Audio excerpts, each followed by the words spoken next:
kids, on our parents, and on our society. Now, we looked over the summer as we were making the push, working with both Commissioner Corcoran as well as a lot of our superintendents. The experience, if you looked at the actual data and got away from the politics, was abundantly clear. Places like Sweden, Germany, Denmark, Switzerland, all had positive experiences by keeping kids in school. There's actually a study out of Iceland that got virtually no coverage here in the United States that was published in the New England Journal of Medicine. They did genetic sequencing of their positive PCR test samples and were able to determine which directions the infections were going. They identified 0 infections going from a kid to an adult, and that was one of the reasons why they thought it was important to have kids in school. The Prime Minister of Norway said that closing schools in the spring was a mistake, and that it may have actually increased viral spread in their community. And I think that since August, as states like Florida reopened schools for in-person instruction, I think the U.S. experience has tracked with the European results. And I think tellingly, even as Europe has recently experienced a very, very sharp outbreak in countries like France, in Switzerland and Belgium, closing schools was simply off the table as a viable response. Some, like France, chose to shut down businesses. Others, like Switzerland, didn't do that. No one was talking about closing schools. And I think that that is reflective of what the evidence has shown us. So as we stand here today, people who advocate closing schools for virus mitigation are effectively today's flat earthers. They have no scientific or evidence support for their position. Now here, when we were doing, the commissioner did his initial order over the summer, we were working with school districts. We thought really 2 things. One, we had to provide students and parents the option to return to in-person instruction. We did, I'd say, as good a job as any state in the country with virtual learning in April and May. And we've put resources into it. It's something that we've focused on. But there was no way you could look at the results. All you had to do was talk to a teacher. They all said the same thing, that it was not the same and that kids were falling behind. So we needed to give parents the ability to get their kids back in school. We also wanted to preserve their ability to remain virtual if that's what they were comfortable with. The other thing we wanted to do is to recognize that the school districts were facing unique challenges in the environment that we were in, and we wanted to provide them with flexibility. We wanted to provide protection for their funding, and we wanted to make sure that we were giving them the tools they need to be able to succeed. And so I think that we've had a lot of people perform very well. No one can look at, it's not just Florida. I mean, Florida, people have worked very hard here. They've worked hard other places. You go back and look at that debate over the summer, some of the things that were said. I mean, I remember when Baker County was one of the first school districts to open, we had Good Morning America showing up in little old Baker County trying to say that, oh, these yokel Floridians are putting kids back into school, what's going to happen? And so we kind of got beyond the politics of it, but that's really what it was. It was not an evidence-based debate. It was really about a political debate. We cut through that. We're able to get the kids back in school. The vast, vast majority of parents have opted to put their kids in person, and I think the superintendents will tell you that tends to increase as people see the success that's happened, and really how much happier our kids are that they have the ability to do some of these things. I have parents, every time I'm out, someone will come up to me and say, when my daughter got back in school, things got so much better. And I think you see that all across the state. And I also think that obviously the schooling and the academics is paramount, but we also had a debate over the athletic season. There was a movement to try to shut down athletics for high school in the state of Florida, just like there was in other states, and many other states still have no athletics, like California, some of these other ones. You had credentialed people saying there was going to be all these problems. Again, that's not what the evidence told us. So we thought it was really important to be able to provide those opportunities for our young people. I've been proud to be able to attend several football games this fall. So We attended a volleyball game up in Hernando County, and we tend to do some more. My wife and I think it's very important. Brought my daughter to her first high school football game on Friday. She wants to go back. She really had fun. Everyone treated her very well. But just things like that, if you were in some of these other states, you would be totally shut down from being able to participate in some of these things. And yet we see this has been good for the kids to be able to do it. We haven't seen any major problems. And so I want to thank Commissioner Corcoran for his work. I want to thank Superintendent Mike Grego, who is familiar in this neck of the woods. He's doing a great job in Pinellas County. Superintendent Deborah Pace has done a great job. We work with them. I remember talking, Mike was out preparing, Deborah was as well. They really worked hard, as well as all of our superintendents and administrators. So I want to thank them for their work over these last many months. Also want to say a special thanks to all of our teachers. You listen to some of the debate, and there's certain organized interests that had certain perspectives on this, but the vast majority of teachers in the state of Florida wanted to get back in the classroom. And they understood how important it was. They understood what it meant for their students' future, and this is what drove them to do it. They're passionate about the kids' futures, and they've worked very hard. It's very difficult to do virtual and then have to come back in a little bit different environment here. So I just want to say thanks. It's been very, very important to the well-being and the development of so many kids throughout the state of Florida to have a teacher that they look up to in the classroom over these many trying months. And finally, thanks to all the parents out there. It's not been easy when you're having to juggle virtual learning to get thrust into that.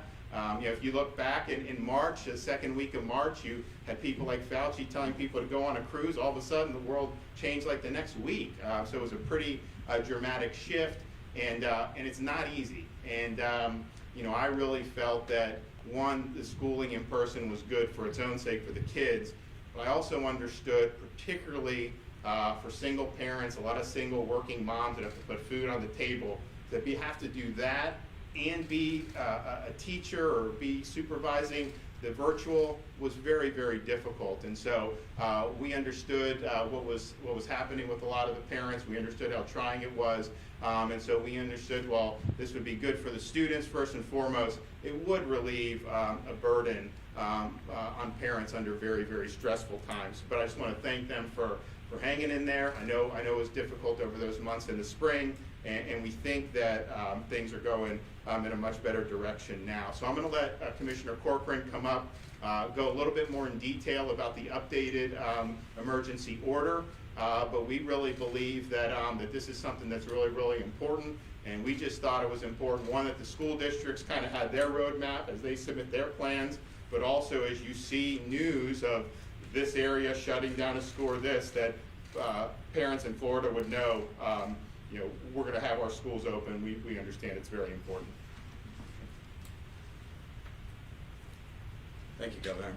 I want to echo just a couple of the points that the governor did say, and I think it's important because we're 100 days into what Florida actually led the entire nation in getting our kids back into school and making sure that instruction was available and giving parents that choice. And so it wasn't that far along ago where, and I think Superintendent Grego said it best in a letter, and that is we should all be thankful for the sure, strong, and fact-driven leadership from Governor DeSantis. You have other governors out there who spend pandemic time writing books, and we have one, thankfully, that is reading and studying the data and looking at what's happening in other countries. And it's so important as that as a backdrop because education, you look around this elementary school and you see all the quotes, but education is distinctly that thing that makes us human beings. And it is that thing that gives us dignity. And that's such a powerful concept and word. And if you're going to take that and rob that from our school children, that threshold has to be really, really high, and it has to be 100% certain. And we had none of that going back into the throes of the summer. And when the governor announced we're going to have face-to-face instruction, we're going to open schools, and there's just this litany of outcry, unscientific, non-fact driven, not even taking the time to read the research that was out there, the studies that the governor has quoted, whether it's Iceland or other ones. And now we move forward 100 days, and now the studies are coming out. Everyone's like, okay, yeah, even these national, epidemiological experts are, back 120 days ago, it's too soon to open schools, it'll cause community spread, and now they're saying open the schools, close everything else. And how can you be respected in a sense when you're making opinions that are 180 degrees different from what you said just days earlier? And so to be able to push through that and push through the rhetoric of we were leading kids into some sort of death march, and when the reality is the opposite was true. And now you have a study, John just wrote about it, where this is an elementary school. So if you take elementary students in the nation, 24 give or take million students. Now they're saying, and this was schools only being closed for about 50 some days or 11 weeks, and they're saying that's 5.5 days of life that could have been lost from those 50 days. Loss of life, 5.5 million days of life just for elementary school kids. And yet just willy-nilly people are saying to shut down the schools, and yet here in Florida, thanks to the governor, we had the governor, he had our office, he had his own staff digging through every single study, every single research, working in partnership and collaboration every step of the way with our superintendents. And we had the opening in the fall, supported by all 67 superintendents. Only one entity out there sued us, and that entity today, 100 days later, is begging us to continue to do what we did so well. I just say that as a backdrop because it's important that when you're dealing with children's lives, and you're dealing with human beings being who they are, and you're dealing with dignity, you should not just emotionally, willy-nilly, without scientific evidence, put them in harm's way, which was what was happening absent a governor who was willing to stand in the gap. And I think that needs to be said. I also want to, before I get a little bit into the order, the Association of Superintendents, Kurt Browning and now Mike Grego, Deborah Pace, obviously, there has been very few days I could think of where we have not, our offices, staff's been in constant communication. What you're seeing in this order today, as much as I'd like to say it was something that we came up with, our staff came up with, it was working in collaboration with them, but these are their ideas because they're on the ground and they're seeing what's happening with students. They're seeing who's in jeopardy, who's in this different mode. And so all of these changes that we've made were really recommendations with a heartfelt thank you to the Association of Superintendents, because these are their ideas on the ground, talking to their teachers, talking to their parents. This is how we can improve the executive emergency order, and so those are the improvements. But basically, it's again, as the governor said, we have the full parental choice. Continue to maintain all of those things in the initial emergency order. If schools have to be open, face-to-face instruction has to be offered. Continue with the progress monitoring so that we can make sure that we're not losing these children. And if we are losing them, new additions, thanks to the superintendents, is, as the governor said, if you're a parent and you're in a mode and the districts are saying to you that your child's not doing well in that mode, then we want you to move them out of that mode into another mode. And if the parent, for whatever, maybe they have health concerns or reasons, but as you heard from the superintendents, the growth in our enrollment in face-to-face instruction every day grows. And as a state, this is an astounding stat, we're up, give or take 17,000 students year over year, more students in our schools than in the previous year, because we even have parents who have dual residences and now they've made Florida their home because our schools are open and they have that face-to-face opportunity. And so we're seeing that growth. But when we see that mode's not working for that child and that parent, we want them to move into a different mode, or if that parent, as the governor said, says, no, I'm going to keep them in that mode, then we do something even more. For all of those kids that we're looking at, we're seeing at risk, the superintendents, we're going to do massive interventions. And we're going to, and in the order we talk about, who is it that needs the interventions, where, when, how are you going to do it, all of that. They're going to submit plans to us. In fact, Superintendent Pace has already given some great ideas in her plan that she's shared with the district that we love and tweak here and there. But if you have these kids in virtual, trying to get them more and more into that face-to-face instruction because we know it works. And then we have the financial stability. If you are a growth county, 24 of our counties had growth in student population. And so we reward them with full funding. And for the districts that were not having growth or below growth, what we did was we took everybody, put them into the pool, and spread that loss among everybody. I think the total is like 17 million among all the counties, which is staggering considering what it could have been. And the governor was very gracious. Working with the superintendents, we had excess funds from a turnaround that were unspent. That was poured in to mitigate some of the losses to the folks below the line. So it's a total of 17 million, but we still have, I want to say, almost 500 million in unspent CARES funds for the districts that they're going to be able to plug those holes. So it's going to be a complete victory across the board for all 67 counties. And when you think, if we didn't make these changes, if we just went back to the statute as it existed, there could be $3 billion worth of losses for the districts. If we said that all of those folks were just virtual and not in these innovative distance plans, it was almost $1 billion worth of losses. So to be able to have these innovations, have these improvements, and only have $17 million spread among the districts, but having that CARES money to backfill it, is it just a great opportunity for us to continue to work with our parents, work with our teachers, work with our administrators and the whole school family to, again, be #1 in the nation in the delivery of education for our school children, because it is that, all the great philosophers would say, show me, you want to know what your future looks like as a state? You want to know what your future looks like as a country? Show me how you're educating your youth, and I will tell you the future. Well, in Florida, thanks to the great leadership of Governor DeSantis, we are educating our youth better than any other state, and that's a great day. So I want to thank all of you guys for your participation, and Superintendent Bates. Thank you, Governor DeSantis. Thank you, Commissioner Corcoran, for your amazing, strong leadership and your advocacy for students and families and teachers and principals all across the state, particularly here in the school district of Osceola County. Not only have you studied the science, but you've listened to the concerns that we brought to you, the ideas that we shared about how we can make learning better for the kids here in the state of Florida. We do know that learning happens best in a classroom with a caring teacher, surrounded by their peers, but we also know that that's not the right option for some of our families. Some students who've been successful in the digital learning world. So we're very, very appreciative of being able to continue to offer that option, to be able to rest at night with a little bit more fiscal stability than we otherwise would have had. And again, we just greatly appreciate your leadership, your advocacy, your passion for making learning a priority here in the state of Florida. So thank you.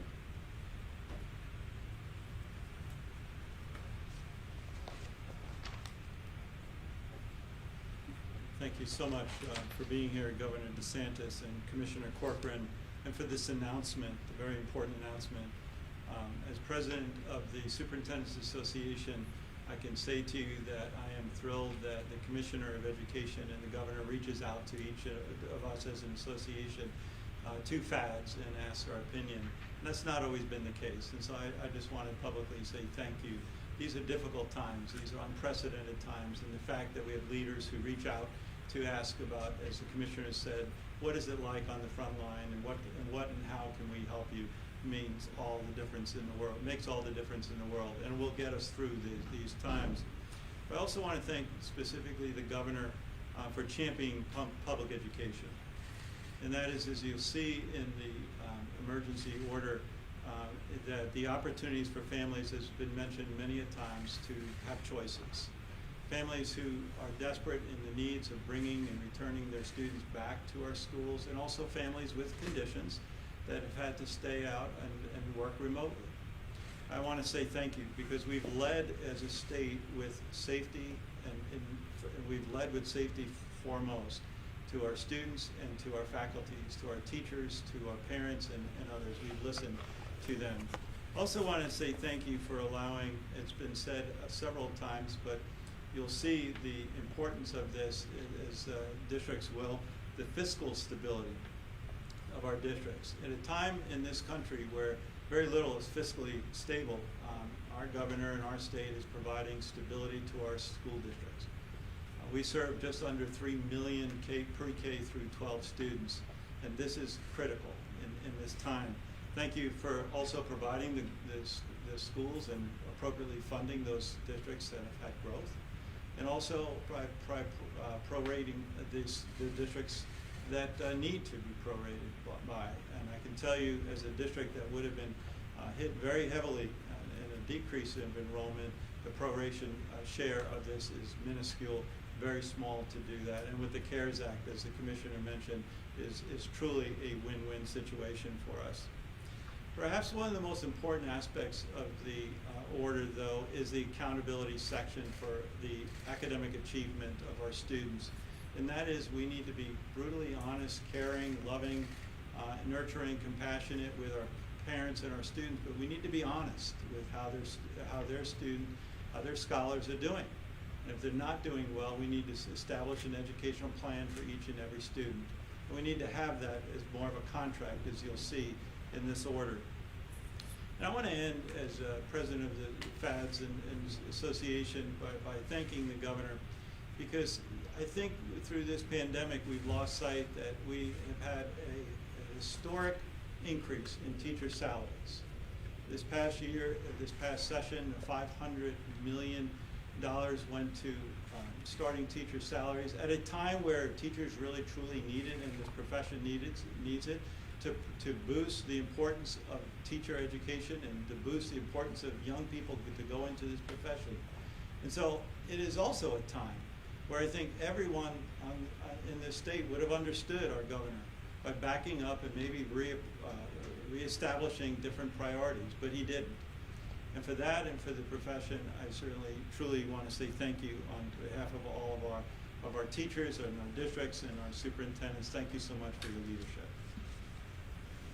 Well, it seems like a long time ago we were fighting for that teacher pay increase. I mean, lots happened since then, but it was something that we thought was important. I know Richard was really involved in saying, okay, what do we need to do well, obviously you want to reward great teachers, but you also want to get people to come into teaching that may have other options. And not that it's all about money, but it certainly helps. And so we're, what, 5th in the country now for average minimum salary, which I think is important. And so we were able to navigate a very difficult budget situation. I did a record vetoes of $1 billion, but I went into it saying we were going to preserve the gains that we made because it really was a historic step forward, and we were able to do that. And so we're happy that we were able to do it. We obviously are going to want to preserve it in this legislative session. I mean, we'll see these budget numbers come in and not. I think it's we've done better each and every month than was forecasted over the last 4 or 5 months, and I think we'll continue to see that. So we want to keep that momentum going. But again, thanks to everyone who's working in our school systems, our school districts, the other schools that we have.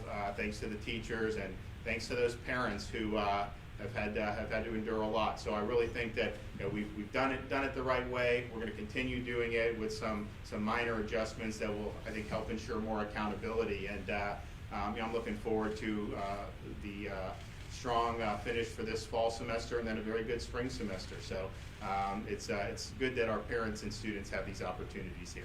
With that, I'm happy to take some questions. Hi, Governor. Sierra Putman with WFTV in Orlando. 2 questions for you. One, as cases have gone up, many people have wondered, where have you been?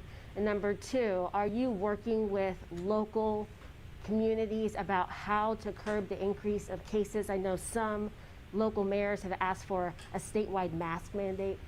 So I mean, a couple things. One, we've been doing a lot of work on preparing for the vaccine. So the week before Thanksgiving, I went up to Washington, D.C. I think I'm the only governor that's done this in the country. Met with members of Operation Warp Speed. I met with the Secretary of HHS, CDC Director, other people at HHS to make sure that obviously we want these effective vaccines approved, but they need to be distributed efficiently, and we need to be able to apply those. And for me, we're not going to have unlimited the first month. I think we pretty much will have one for every American within a few months, though. If the J&J vaccine, see the Pfizer and the Moderna, you need a booster, so you need 2 shots. And I just think Floridians should understand that it was these initial vaccines roll out. If you're in those target groups, so we're going to try to get right off the bat, you will need to get a booster. But I think as we get into the new year, if the J&J vaccine ends up being effective, which I think it will be, that's 1 shot. And so you're going to be able to get that widely distributed. So we've been working very hard on that. The long-term care facilities, I think, are a big priority because that's where 40% of the mortality nationwide has occurred for residents of long-term care facilities because They're in congregate settings where the virus can spread more if it gets in. And they're obviously usually have 2, 3, 4 comorbidities and advanced age. So we've been working with CVS and Walgreens, who have contracts with the federal government, for them to go in and do this. Now, we obviously are going to decide where the vaccine's initial allotment goes, but we really believe that that's very, very important. So we've been working very, very hard on that, and I think it's a game changer. We could potentially have, out of 40 million doses by the end of the month, that's 20 million people. Florida's share would be at least 1 million, maybe as much as 2 million that we'll be able to do. And if you're applying that on key areas, that's going to make a big, big difference. So that has really been a big priority. We're working very hard on that from middle of just November all the way until the present. We're going to keep doing it. I may go back to DC here in the next couple of days. We'll see. Now, in terms of the cases, what was it, 7-day average? We're 44th in the country. So yes, we've seen cases increase, but look at all the other states that have seen it increase way, way more.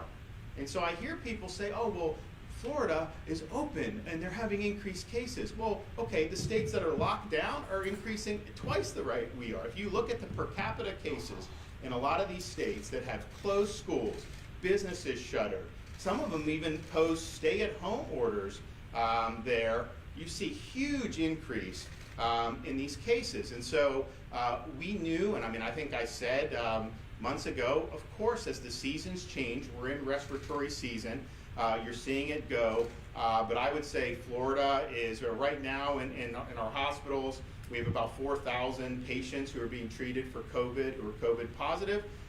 In the summer, we were at almost 10,000 COVID positive patients. If you look at the per capita hospitalizations, we're not even close to the top of the stuff. So I just think people should put it in perspective. What I want to do is really work on this vaccine. I think personal mitigation that individuals have done have been effective. So people that are higher risk, make choices about avoiding those situations that may be more conducive to viral spread, particularly if you're in a close contact indoors with poor ventilation. But I can tell you, these business closures have not worked to arrest the spread of the virus. If it was, you would not see what's going on in many of these other states of the country. So, we really believe, we're going to continue to protect our most vulnerable. I just earmarked another 500,000 tests so that every visitor of a long-term care facility, all the contractor staff, everyone has the ability, they can test to make sure, because if we can get through the next few weeks without seeing more outbreaks in these facilities, we're going to be basically where we need to be, because that first dose, while it's not protective forever, it does, we think, offer some protection. So we think in a couple weeks, if we have shots going in, that's going to offer protection for vulnerable people. They still need the booster to have the immunity be long-lasting, but that's something that's very, very positive.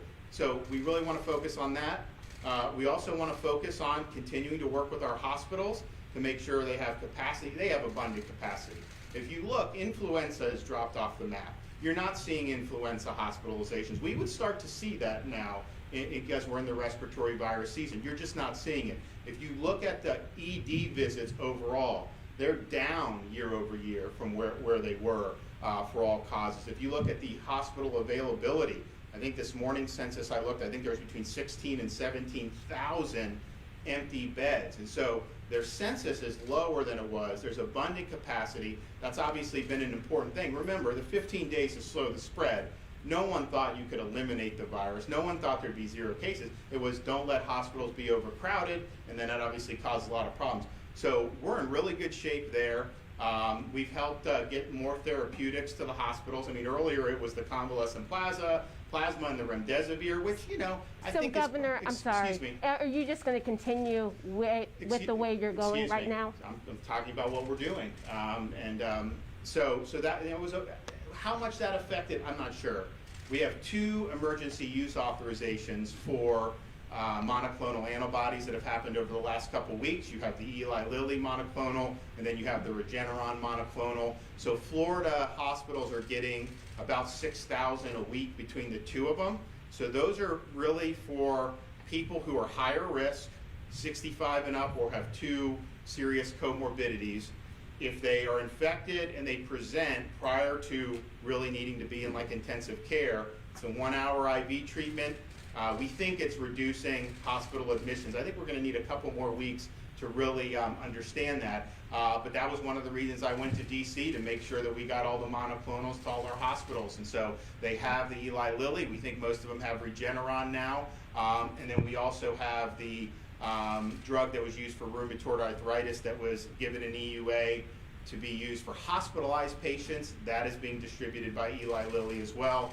So that's going to continue to be something that we're focused on. But in terms of no lockdowns, no fines, no school closures, no one's losing their job because of a government dictate, nobody's losing their livelihood or their business. That is totally off the table. Yes, ma'am. Virtual class is going to continue. Excuse me? Virtual class. Virtual class? Yep. Virtual class is going to continue. The message today from you is that school are ready to receive the student back to school. That's the message that the government say, that the school is ready to, the kids are back. Oh, yeah. So look, so the message is schools are open. If you see someplace in California or Illinois or New York closing schools, just parents need to have peace of mind. We're going to be here for you in Florida. We are not going to abandon your child. We're not going to abandon you. And these school districts are not going to do that. We are still offering parents to make a choice. If they choose to do virtual, then they have the ability to opt for that. And look, there's different reasons why you would do it. Personally, you know, I think the studies have shown that a school-age kid is more likely to get infected if they're not in school than if they're in school. I think that's what the data shows. But we understand it's a tough time. Parents have different views on it, so we do it. But I think adding this wrinkle that says if somebody's in virtual and they're failing and they're falling behind, school's got to reach out to that parent, lay it on the line for them, and just say, here's what's happening. This is not good. You need to send your kid back, or you have to affirmatively say you want to remain virtual. And look, if a parent makes that decision, they make the decision. But we just want to make sure that parents understand the progress is not going to be the same in 90% of the cases between virtual and between in-person instruction. And so, and look, we try to measure the academic progress, and I think everyone would admit it's fallen behind. But you know, also just being a kid and being able to see your friends. And that's really been one of the biggest things about how happy a lot of the kids were to be back, to be able to have some semblance of normalcy where they're not always isolated. And I think that that's really, really important. Yes, ma'am. I have a question for Commissioner Corcoran, actually. The funding per student, you said we have fiscal stability is still there, but if they choose the district version of virtual, does that funding stay, the FTE stays the same as if they were in face-to-face? I think the answer is yes, I just wanted to make sure. Yeah, we have virtual education, we have distance learning, which is the innovative options, and then you have the regular face-to-face instruction. And so it's completely all the exact same as the first semester for the districts, with the one little is that we wanted to fund those 24 districts that had growth, because clearly they're doing something right. Whether it's communication, whether it's giving confidence about what they're doing in terms of COVID, all of those things, but it led to growth, and so we want to fully fund those. So that led to the $17 million for everyone below the line, all of them contributing in their pro rata share, and so it's a de minimis amount, as you heard from the superintendents, easily overcome by the ESSER funds that we got as a result of the CARES package. And so yeah, I think it's apart from that little nuance, it's the exact same as And growth meaning kids who came back face to face. Additional growth over your count. So if you said we're going to have 5,000 students and you have 7, we funded you for those extra 2,000 children.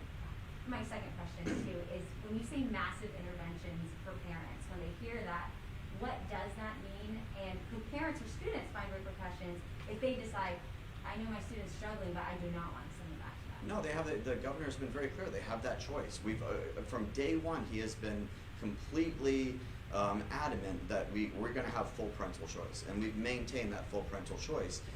From talking with the superintendents and them working with the parents, this is their frontline innovations, which we think are fantastic at the department, and that is if you have that parent and their child is not doing well, And we're gonna leave it to the districts. They're gonna submit by December 15th their plans, we'll look at them, but in those plans, we're saying, you know, who are we talking about? What kind of interventions are you gonna do? When are you gonna do those interventions? Are you gonna continue those interventions into the summer? All of those things are gonna be taken in, looked at, and you're gonna have all of these great superintendents pulling from each other's great plans and saying, I like what, you know, Deborah did there, I like what Mike did that. And so we know by having that discipline to go through that exercise of getting those interventions, our goal is, I think Deborah said a year and a half of learning is the goal here. We're not gonna lose a child. You know, we know from early prognostications from our last semester emergency order, looking at the trends and some of the progress monitoring, we're seeing deeper losses in math than in ELA. But we're going to get there. We're going to catch them up. But the way you do it is you stay on top. You know, in the CARES package, we sent down money to the districts to have a sort of a progress monitoring guru who's constantly tracking that data, saying, okay, hey, this third grade class, we've got to pull up here. We've got to do this. And we're staying on top of it day by day, week by week, so that when we get to that end of the year, hopefully we've caught them up. Hopefully we don't have losses. And if we do, we'll take it into the summer with those interventions. Are the interventions going to be the same statewide, or will the districts? No, the districts are going to submit plans. They're going to submit plans to us. We're evaluating. We'll evaluate them in turn. You know, the reading content, the math content, what they're doing, how they're doing it. But already we've seen. I mean, we've had these conversations with the superintendents going 6 weeks. I mean, ever since the first emergency order, we've been talking. Okay, what are you seeing? What are the trends? And so we have, as we know, the best superintendents in the country. And just as we did in the fall, I think we're going to see fantastic strategies and interventions by the district, and we're going to make sure those best practices are spread around among everybody and get those kids to where they need to be. What happens if a child? Health experts have said that schools are a safe place if schools have really stringent health precautions in place. Is there anything in this order that says schools have to have things like mask policy, social distancing classroom that require that for the districts to have that? No, and I think that it's broader than what you've stated. I think what they've said is even absent that, schools are a safer place. That's where same with sports. The concept of shutting down sports. So we're going to say, I have 6 children. All of my kids are back in public school. And I can tell you, when they're not in public school, as much as I'd like to think I'm a decent parent, they're down the street playing flag football with each other. They're at the basketball court playing without an adult, without instruction, without discipline, without all those things that happen every day in a school, absent interventions with COVID. But we've done a great job of getting money to the districts for COVID-related expenses, of working with the districts and allowing that flexibility for them to work with what works best for them. But I think the medical studies are pretty clear, and we'll be glad to share them with you. You know, Mike is in Pinellas. He's got Johns Hopkins Children's Hospital. They've testified before their board that, hey, you know what we're seeing now, 100 days in? We're pretty sure schools are the safest place for kids to be. Regardless, they're the safest place for kids. And I think that's true regardless of policy. We don't mandate or not mandate, but you know, we have charter schools, private schools, particularly for the young kids, they don't do the distancing because it's just, you know, there's no difference in outcome on it. And so I think what Richard says is right. You know, schools are just, in fact, a safe place to be for these kids with this particular pathogen. It's, you know, an influenza, you would see a lot of it being passed around with kids. You don't do it with Corona, and that's it. Yes, ma'am? If I have a question on the questions. So I know you said no lockdowns, no school closures, that's off the table. Have you considered or reconsidered a statewide mask mandate, or the CDC has recommended it as cases are rising again? How has that worked out in the states that have done it? Has that stopped an outbreak in Minnesota, Illinois, Michigan? What about New Jersey? What about all these states where you have explosion in cases?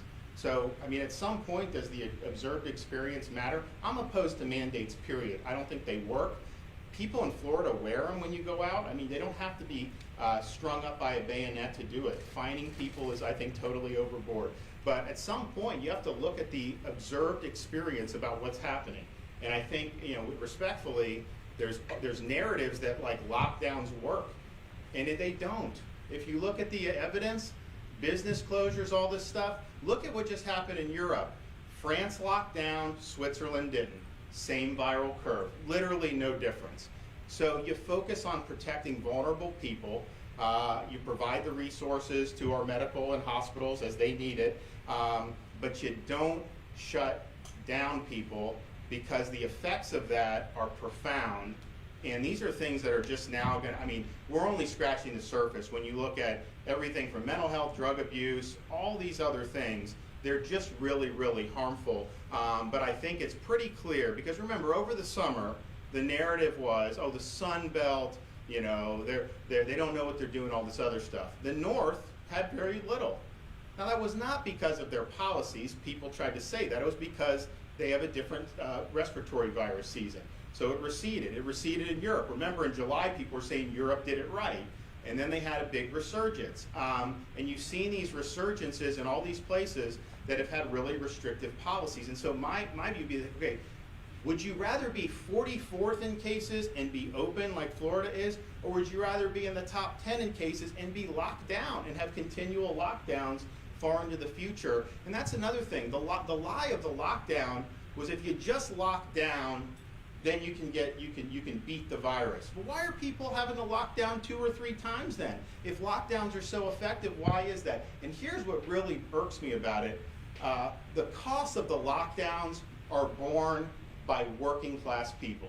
The benefit, if you say it, are the Zoom class, the upper income people who can work from home. Not everyone can do that. People have to go out. And so that's what ends up happening. And I think you can't look at what's happened over the last several months in Europe and in the United States and say that is a viable path forward. The damage is immense, and I think you have to search long and hard to see really true benefits, you know, that you're for any of this stuff. So targeted approach, I think, is better. That, quite frankly, was what pandemic preparedness had always said. No one advocated society-wide lockdowns before March, never.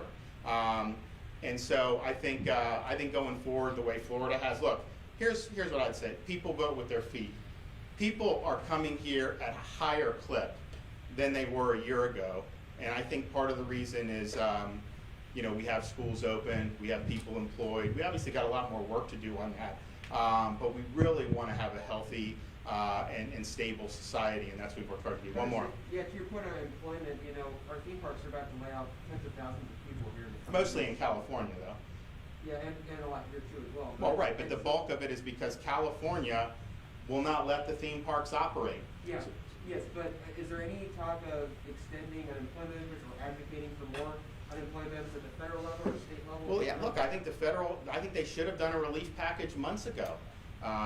You know, the reason why a lot of people are unemployed is because of federal policies with the 15 days to slow the spread. The theme parks were never shut down by the state of Florida. They did it because of what these federal experts were saying to do. So I think it really, that unemployment's really on the federal government, because I think they're the ones that cause it. But, and so they should do relief. Hopefully they'll do it, you know, over the next month or two. I think it is needed. I think a lot of people have been treated poorly, you know, in this with some of the way the economies work. But I will say one thing that will help, well, 2 things I would say. One, everyone now acknowledges the theme parks have not led to any type of major outbreaks. Now, I said that from the beginning. Remember when Disney reopened? People were saying they were carping, oh my goodness. But we knew, because of the way it's done, they had precautions and all that. It's outdoors, all these other things. And I think Disney, SeaWorld, Universal, all those have done very well.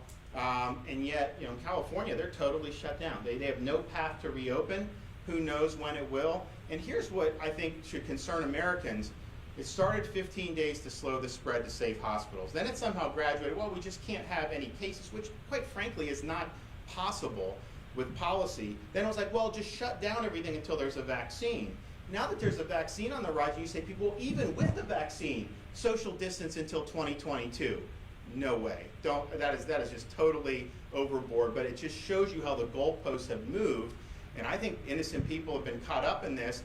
One of the things we can do to help Central Florida is, and I think the president wants to do this, let's get travel from Brazil back. Let's get travel from the European countries back. You know, the travel restrictions at the front end of a pandemic, I think, made sense. I advocated in January for the China restrictions. Now, in fact, people had already spread it from China by January, and so it was a little. I think it was positive, but I don't think it was as good. we did some stuff with New York because they were spreading it around the country, but at this point, it's an endemic virus. To have these types of travel restrictions is not getting you any benefit, and I think it's causing a lot of people a lot of harm. So yes, let's hope to do some federal relief. I think that that's good. We obviously have worked to put people back to work, let people earn a living, protect their livelihoods, which is important. But you know, we're not immune from everything that goes on in the rest of the world and the rest of the country, particularly when you have these destinations like that.